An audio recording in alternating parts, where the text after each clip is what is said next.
Friends, welcome to my new video. आज है learn binary series का डे 15। सो मैंने यहाँ पे लिया है एक पुट की ट्रेड सेफ्टी मार्जिन से। उसका रीजन मैं आपको बताता हूँ क्या है। मार्केट डाउन डायरेक्शन में चल रही है, मार्केट लोअर लो लोअर हाई बनाती हुई आ रही है। ये मार्केट में चल रहा है स्टक एरिया। स्टक एरिया के बाद मैंने की एसएनआर ड्रॉ किया है। एसएनआर ड्रॉ सेलर ने, जो मैंने एसएनआर ड्रॉ किया है, सेलर ने जब उसको ब्रेकआउट किया, सडनली बायर ऊपर आया। फिर सेलर ने ब्रेकआउट किया, फिर बायर ने बॉडी टू बॉडी डोमिनेट किया, लेकिन फिर सेलर ने इंगल्फ करके ये बताने की कोशिश कर रहा है कि मार्केट डाउन डायरेक्शन को कंटिन्यू करेगी। मैंने सेफ्टी मार्जिन इसलिए लिया है क्योंकि अभी तक बायर की वीकनेस नहीं आई। ध्यान से देख रहे हो, बायर वीक नहीं हो रहा, तो यहां पर एक बुलिश कैंडल भी फॉर्म हो सकती है, लेकिन वो इस एसएनआर को अब ब्रेक नहीं कर पाएगी।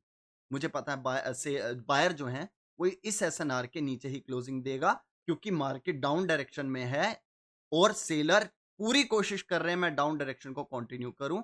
ठीक है, तो यहां पर मैंने लिया एक पुट की ट्रेड। आपको रीजन आई थिंक समझ में आया होगा, नहीं आया तो मैं दोबारा बताने की कोशिश करता हूं। ये हमारी ट्रेड विन हुई। ध्यान से देखो क्यों। मार्केट क्या चल रही है, डाउन डायरेक्शन में। मार्केट में लोअर लो बना, लोअर हाई बना, थोड़ी देर स्टक एरिया बना। ये मैंने किया एक एसएनआर ड्रॉ। सेलर ने एसएनआर का ब्रेकआउट किया, बायर ऊपर आया। तो बायर ऊपर आया तो बायर का फर्ज क्या बनता था कि भैया मैं ऊपर आया हूं, मैं यू टर्न कर सकता हूं, लेकिन उसको पहले जिसका डायरेक्शन चल रही है उसको हराना तो पड़ेगा ना। सेलर का बायर का फर्ज बनता था सेलर को हराए, लेकिन सेलर कितना स्ट्रॉन्ग एंटर हुआ, नहीं हरा पाया। ठीक है, उसके बाद फिर बायर ने बीच में से एंट्री करी, बॉडी टू बॉडी डोमिनेट करा।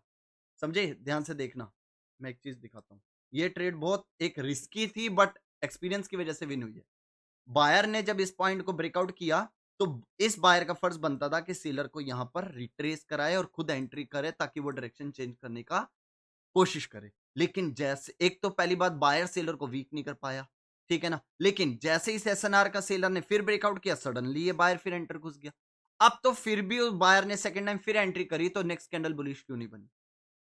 ठीक है ना, बायर तो ऊपर जाने की कोशिश कर रहा है। वो फर्स्ट टाइम फेल हुआ, फर्स्ट टाइम यहाँ फेल हुआ, सेकंड टाइम तो वो यहां पर बुलिश कैंडल फॉर्म कर सकता था, लेकिन वो फेल हुआ। सीधा सेलर ने उसको और इंक्रीजिंग के साथ, देखो रिप्लाई में इंक्रीज कितने हुए हैं सेलर, इंक्रीजिंग के साथ सेलर ने जब इस एसएनआर का ब्रेकआउट किया, तो मैंने यहां से पुट की ट्रेड ली, क्योंकि सेलर 2 बार इस लेवल को ब्रेकआउट करने की कोशिश कर रहा है। तो मुझे ये कंफर्म है कि मेरी जो एंट्री पॉइंट है, बायर इसके नीचे ही क्लोजिंग देंगे। ऐसा मैं क्यों बोल रहा हूं। अब कुछ बंदे बोलेंगे सर 2 बार ही तो बायर ने भी एसएनआर को ब्रेकआउट किया, एक बार यहां पर एक बार यहां पर, तो इसके बाद आपने यहां पर कॉल की ट्रेड क्यों नहीं ली। यही तो चक्कर है, आप डायरेक्शन के साथ अगर आप चलते हो, तो आपके डायरेक्शन के साथ चलने वाली कंफर्मेशन आपको सक्सेस देने के चांसेस ज्यादा हैं। अगर आप डायरेक्शन के अगेंस्ट सिर्फ 2 बार ही इंगल्फिंग को देख के आप कॉल की ट्रेड ले लोगे, तो लॉस होगा, क्योंकि डायरेक्शन डाउन की है। समझे क्या नहीं। तो मुझे पता था, एक तो डाउन डायरेक्शन मैं दिखा देता हूं। डाउन डायरेक्शन के बाद मार्केट स्टक एरिया बना रही है, मार्केट में लोअर हाइज बन रहे हैं बार बार। इसका मतलब सेलर स्ट्रॉन्ग है। तो यहां पर सेलर ने एंट्री करी, फेल हुआ, बायर एंटर हुआ। अगर बायर एंटर हुआ तो पहली कंफर्मेशन नेक्स्ट कैंडल ग्रीन क्यों नहीं बनी।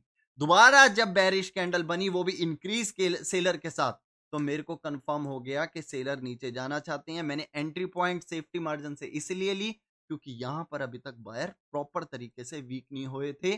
तो मुझे ये कंफर्मेशन थी कि ये जो सेलर रिप्लाई में इंक्रीज हुए हैं, अब सेलर एसएनआर के वापस नीचे आ रहा है, तो वो पूरी कोशिश करेगा कि बायर को इसके नीचे रोकूं। इसलिए मैंने इस सेफ्टी मार्जिन से एक पुट की ट्रेड ली, जो कि हमारी ट्रेड विन हुई। ठीक है, ये जो ट्रेड थी पूरी की पूरी एक एक्सपीरियंस पे बेस्ड है, कि आपका अगर एक्सपीरियंस है कैंडल्स को रीड करने का, स्ट्रक्चर को रीड करने का, किसके साथ जाना है उसकी एक आदत होनी चाहिए, तो ही आप इस टाइप की ट्रेड्स अच्छे से विन कर सकते हैं। आई होप आपको समझ आई होगी मैंने किस तरीके से ट्रेड ली। इसी तरीके की वीडियोस और आती रहेंगी, कोई डाउट हो तो मुझे बताते रहना, मैं उन पे भी वीडियोस बनाऊंगा। ठीक है, आज के लिए इतना काफी करता हूँ। ओके।